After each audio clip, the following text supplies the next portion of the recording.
So what's up sa inyo mga guys. So ngayong araw na ito ipapakita ko po sa inyo. Meron tayong problema ngayon sa ating vlogging ngayon kasi mapapalitan na natin yung gulong. So nakikita nyo naman yung gulong, di ba?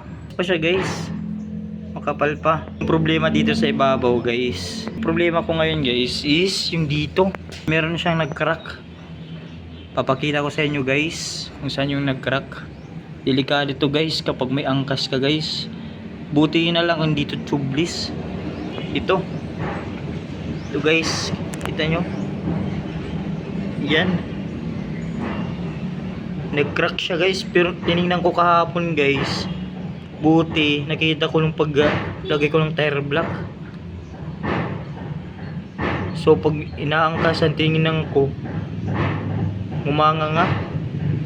Kaya nga guys, so kailangan na natin palitan yung gulong ni Blocky. So kinakailangan natin na mapalitan to para safe po yung travel po natin.